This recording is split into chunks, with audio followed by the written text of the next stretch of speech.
The stopwatch never tells a lie, but what we witnessed on the asphalt of Shanghai today was genuinely difficult to comprehend for any seasoned observer. Max Verstappen, the man who has spent the last few seasons transforming Grand Prix victories into a monotonous routine, looked like a complete novice out there. He was desperately struggling to tame a mechanical beast that seemed as slippery as a bar of soap. Finishing in the 8th position on the grid for the sprint is not merely a minor stumble for the reigning champion. This is a proper thrashing, a gap of nearly 2 seconds to the Mercedes driven by George Russell. To put that into perspective, in the high-stakes world of Formula 1, 2 seconds is not just a gap. It is an absolute eternity. One has to wonder if the Milton Keynes-based outfit has finally hit a technical ceiling that they cannot navigate around. The aura of invincibility that has surrounded the number 1 car for so long appears to be evaporating under the Chinese sun. The burning question being whispered in every corner of the Shanghai paddock is simple. How could a project led by the brilliant Pierre Wache lose its direction so spectacularly in the space of a single week? Max was brutal and categorical in his post-session assessment. He claimed the car possesses zero grip, suffers from a complete lack of balance, and essentially gives up the ghost the moment he tries to rotate it into a corner.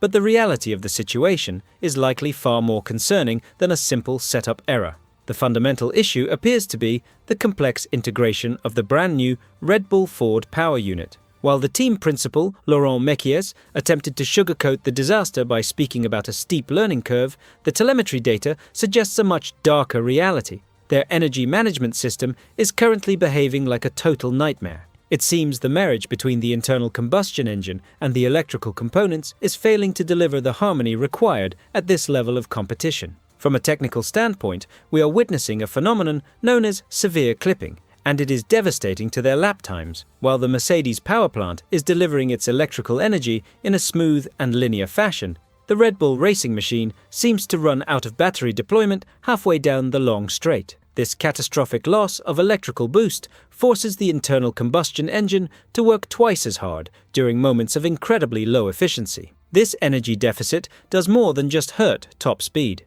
It completely destroys the braking stability and the car's behavior during the entry phase of the turns. If a driver cannot trust the energy recovery system to harvest and deploy predictably, they simply cannot attack the curbs with any degree of confidence. On a demanding circuit like Shanghai, if you are not aggressive with the curbs, you are nothing more than a passenger in your own cockpit. You are essentially waiting for the car to decide where it wants to go. If you thought that Max Verstappen's catastrophic day on the Shanghai circuit was the peak of the drama, then I am afraid you are sorely mistaken. The sharks in the paddock have just caught the unmistakable scent of fresh blood, and the checkbooks have been flung wide open across the board. Flavio Briatore, the man who knows every single loophole in the sporting regulations and precisely where all the proverbial bodies are buried, has dropped a massive bombshell. He has confirmed that the Silver Arrows are looking for far more than a simple engine supply deal for the Alpine outfit in 2026. We are talking about a brutal tug-of-war for the control of 24% of the shares in the Enstone-based team.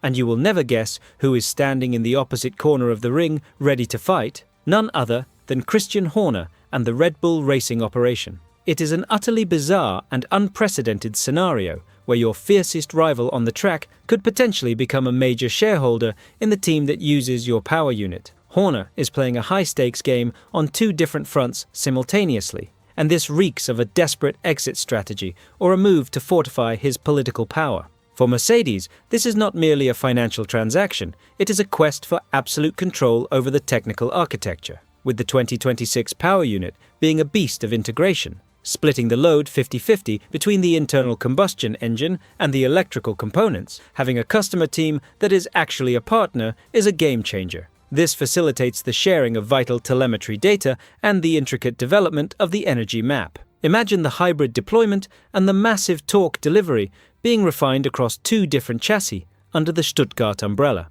While the Red Bull Ford project is currently struggling just to make the car rotate in Shanghai due to a complete lack of mechanical grip and balance, Mercedes is building an empire. This technical and political fortress could suffocate the competition before the very first green light of the 2026 season even flickers. We are witnessing a chess match where the board itself is being redesigned by those with the deepest pockets. Will the Federation allow one manufacturer to hold such an enormous amount of sway over the grid? Or are we heading towards a total monopoly? If you thought the disastrous day for Red Bull Racing was the absolute rock bottom in Shanghai, just wait until you hear the venom that erupted over the Charles Leclerc team radio today. "What on earth is going on?" the Monegasque driver screamed as he watched 0.4 of a second, nearly half a second of pure performance, vanish into thin air on the back straight alone.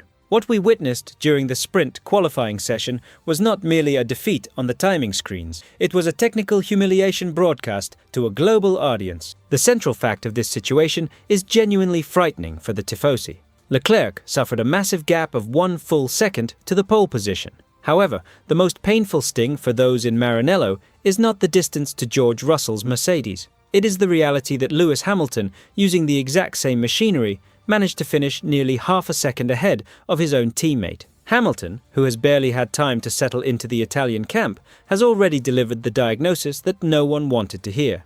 Mercedes started their development work much earlier, precisely as they did in 2014. What unfolded with Charles Leclerc was the notorious phenomenon known as aggressive clipping. Essentially, the Ferrari battery depleted its entire charge before reaching the end of the long straight, which stretches for nearly 3/4 of a mile. When the energy recovery system abruptly cuts the power supply to preserve the remaining electrical load, the driver is instantly transformed into a passenger. It feels as though the car is undergoing a sudden aerodynamic braking effect, while his rivals continue to accelerate toward 200 miles per hour. Technically speaking, Ferrari might currently possess the most sophisticated chassis in the world through the low-speed corners, but on the high-speed stretches of the Shanghai International Circuit, they are nothing more than sitting ducks. If the power unit from Maranello does not begin to speak louder as a matter of extreme urgency, this 2026 season risks becoming a Silver Arrows monologue before the paddock even reaches the European leg of the championship.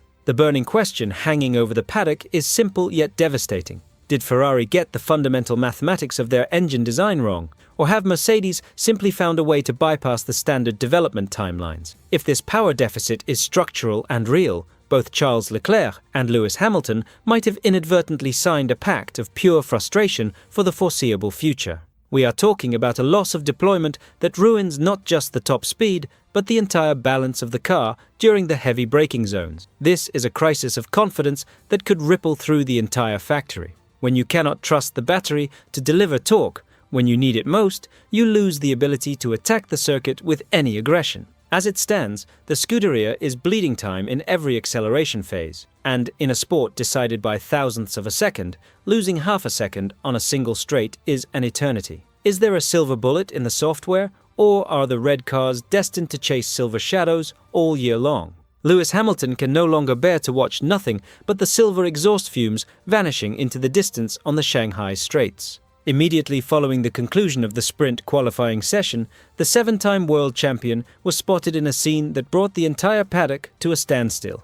He was practically inside the Mercedes-AMG Petronas garage, scrutinizing every single inch of the machine driven by George Russell. Lewis is desperate to understand exactly where this hidden masterstroke, worth 0.6 seconds per lap, has suddenly appeared from. While Lewis was playing the role of an undercover spy, the Scuderia Ferrari squad was frantically trying to hide their technical embarrassment behind closed doors. You might recall that revolutionary rear-wing concept, nicknamed the Macarena, because the flap was designed to rotate 180 degrees instead of simply opening. Well, the dance is over before it even began. Fred Vasseur admitted that the component was rushed into production prematurely, and the result was an absolute aerodynamic catastrophe during the first free practice session. The team from Maranello has officially abandoned the experimental concept for the remainder of the race weekend in Shanghai, reverting to a basic setup to salvage what is left of their Italian pride. It is a massive blow to their development curve, especially when their rivals are finding massive gains in straight-line speed. This technical retreat suggests that the engineers have bitten off more than they can chew in their pursuit of catching the silver arrows, leaving their drivers vulnerable on the long stretches of the circuit. The rabbit hole goes much deeper than bodywork, involving heavy suspicions regarding the German power unit. Hamilton was categorical in stating that Mercedes showed absolutely nothing in winter testing, and is now delivering an absurd amount of horsepower on the straights.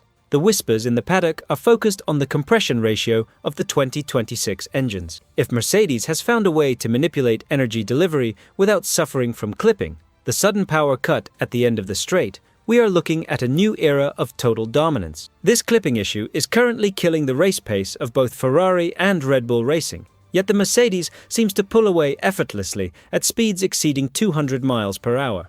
Lewis has already sent a sharp warning back to Maranello. Either the energy deployment is improved immediately, or they will spend the season as mere also-rans. Hamilton is now pressuring the Fédération Internationale de l'Automobile to launch a full investigation into whether Mercedes is manipulating thermal pressure sensors to gain this unfair advantage. It is the same man who, only months ago, was smiling in his red overalls, now facing a brutal reality. He has traded a rocket ship for a car that still needs to learn how to make a rear wing function correctly. The pressure is mounting on Ferrari to bring significant engine upgrades before the circus reaches Imola. Do you believe Lewis is already regretting his move to Ferrari, or does he still have faith that the project will come together?